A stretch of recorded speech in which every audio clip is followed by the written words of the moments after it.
Oi, gente! Oi, gente! Oi, gente! Bom, seguimos aqui todas em isolamento social por conta desse momento delicado que a gente está vivendo por causa do coronavírus. Mas a gente sempre dá um jeito de ficar bem juntinho aqui no canal, assim a gente consegue trazer informação e debates dos mais diversos assuntos. E sempre com leveza, é claro, porque a gente acredita no poder da informação segura e empática, né, meninas? Isso mesmo, Ju, e a gente reuniu tudo isso no vídeo de hoje. Na nossa tag criada especialmente para esse momento que estamos vivendo. E convidamos uma jornalista que é especializada na área da saúde e que faz uma cobertura excepcional do coronavírus desde a época que ele só estava acontecendo lá na China. Seja muito bem-vinda, Natália Cuminali. Pra gente é um prazer te receber aqui no nosso canal. Fala meninas, tudo bom? Antes de tudo, é um prazer estar com vocês. Muito obrigada pelo convite. Nath, sabemos que a informação muda o tempo todo, né? Inclusive, na hora que esse vídeo tá no ar, é capaz de muita coisa já ter mudado. Mas a gente queria que você desse pra gente um panorama de como está a situação do Brasil neste momento. A gente sabe que já são mais de 23 mil casos aqui no Brasil, sendo mais de 1.000 mortes.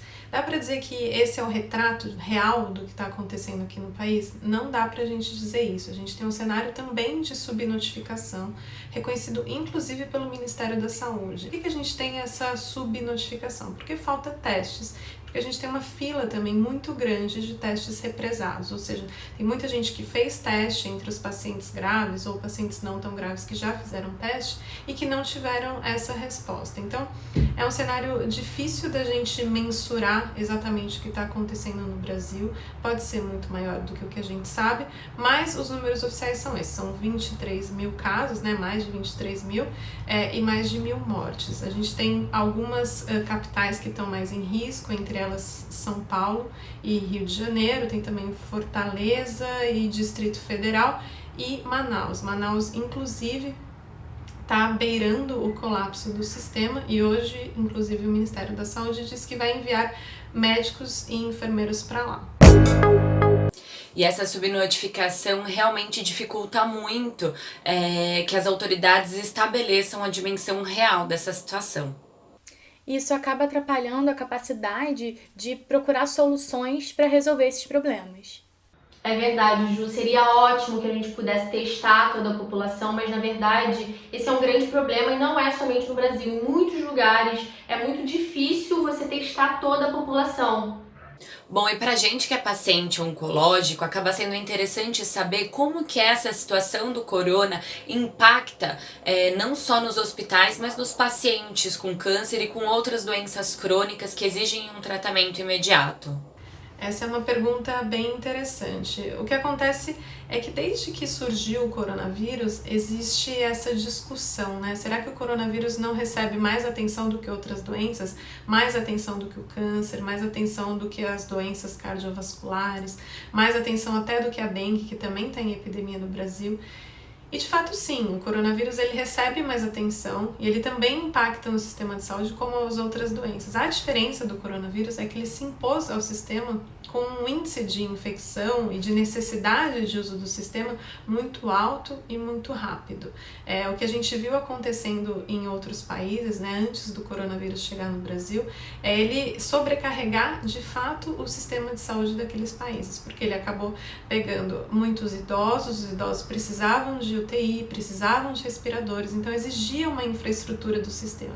Aqui no Brasil, como a gente viu esse cenário lá fora, começou-se uma preparação, né? Eles tentaram atuar com a formação de leitos, de profissionais de saúde, a busca de respiradores, de uma forma mais precoce. Com isso, eles acabaram cancelando algumas cirurgias, todos os procedimentos eletivos dos hospitais acabaram ficando com medo e não permitiram mais que esses procedimentos fossem realizados. Isso está certo? Isso está errado? É difícil dizer. Eu acho que o que está certo e o que está errado tem que ser seguido pelas sociedades médicas, né? O que as sociedades estipulam que é urgente, urgência e que é necessário, que são tratamentos que não podem esperar, eles têm que continuar. O Ministério da Saúde, inclusive, está até afrouxando isso, dizendo que se os hospitais têm já a estrutura separada para atender os pacientes de coronavírus, eles têm que também atender os pacientes seletivos. Então, o coronavírus é uma situação muito nova para o mundo inteiro, muito nova aqui para o Brasil também.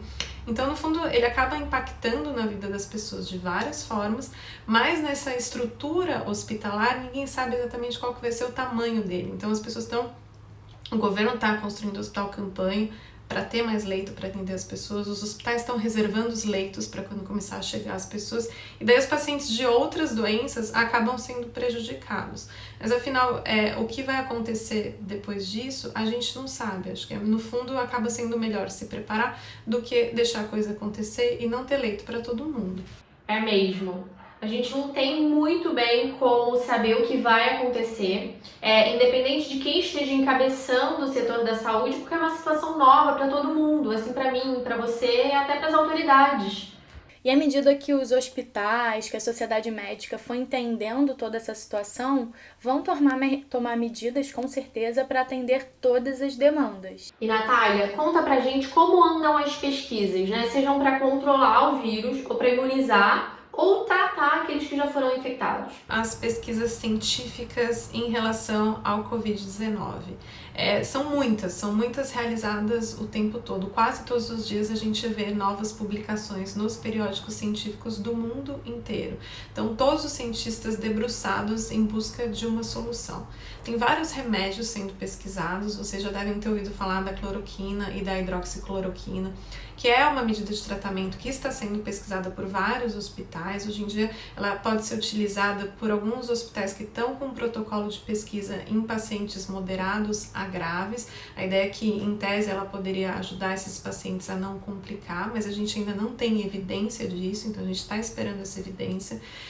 Outra estratégia que está sendo pesquisada é o uso de plasma. Isso significa que alguns pacientes que já tiveram o coronavírus, eles produzem como se fosse uma imunidade. Então você pega o plasma desse paciente e transfere, faz uma transfusão de plasma para quem está doente, ou seja, você empresta a imunidade para esse paciente que está doente. Então, isso também está em teste. Inclusive, o Ministério da Saúde disse que é uma área de investimento em pesquisa que eles estão ansiosos para ver os resultados. Nos próximos 30 dias, a gente deve ter resultados desse tipo de estratégia, e tem mais muitos outros tratamentos sendo pesquisados. O que os cientistas têm falado é que, muito provavelmente, um método de tratamento, né, para o coronavírus vai ser um coquetel, vai ser a combinação de vários medicamentos. E como não dá para desenvolver um medicamento do zero, quer dizer, até dá, mas isso demoraria muito, eles estão pesquisando remédios que já existem. Então, a tendência é que a gente tenha bons resultados em breve. A outra coisa que é a vacina. A vacina tem vários pesquisadores também pesquisando, só que ela demora um pouco mais e vai ser um processo que a gente não tem exatamente certeza de quando que ela vai estar disponível. Uma empresa farmacêutica avisou recentemente que em setembro eles iam começar os testes para eventualmente ter algumas doses no começo do ano que vem. Então, eles estão tentando acelerar o processo, né, porque a gente sabe que uma vacina seria a nossa salvação, né, não seria mais necessária a quarentena, toda essa preocupação, era só vacinar a população e a gente poderia circular livremente. Mas, por enquanto, a gente não tem uma vacina. O norte é isso. Provavelmente no começo do ano que vem pode ser que a gente tenha boas notícias em relação à vacina. Bom, na verdade, essas são ótimas notícias, né? Saber que tem muitas pesquisas em andamento, saber também que tem muitas empresas se mobilizando para tentar minimizar as consequências do coronavírus. Bom, então o negócio é torcer, e a gente vai ficar na torcida, né, para que os medicamentos que estão sendo testados no tratamento de pacientes com Covid tenham resultado positivo, né? Seria interessante a gente saber quantos pacientes oncológicos testaram para a Covid-19. Você, por um acaso, teria esse número? Infelizmente, a gente não tem o detalhamento do perfil do paciente que testou positivo para a Covid-19. Então, não dá para saber quantos pacientes oncológicos têm ou não o coronavírus, né? O que o Ministério da Saúde costuma divulgar são os números de grupos de risco. Então, de óbitos dividido por idade e grupo de risco. Eu até deixei aberto aqui para falar para vocês os principais grupos de risco segundo o Ministério da Saúde, que são as cardiopatias, diabetes, pneumopatia, doença neurológica, doença renal, imunodepressão, obesidade e asma. Então são esses grupos que o Ministério da Saúde costuma detalhar um pouco mais em relação a óbito e idade.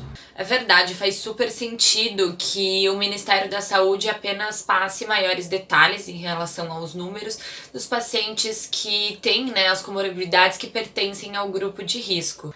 Lembrando que os pacientes oncológicos que tenham a imunidade baixa devido ao tratamento, eles entram no grupo de risco e aí a gente precisa prestar mais atenção ainda ao isolamento.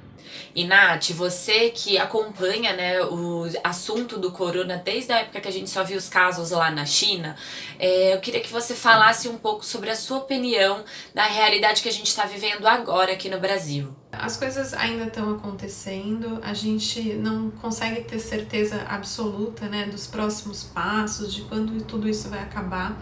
Às vezes isso causa uma ansiedade, um desespero, né, por se apegar a uma esperança, se apegar a um tratamento que ainda não teve comprovação científica. Então, é importante tomar muito cuidado com isso, né, os processos da ciência, eles precisam ser respeitados. Então, essa é uma mensagem que eu acho que é importante. A gente tem que aprender a lidar com essa incerteza que a gente tem pela frente.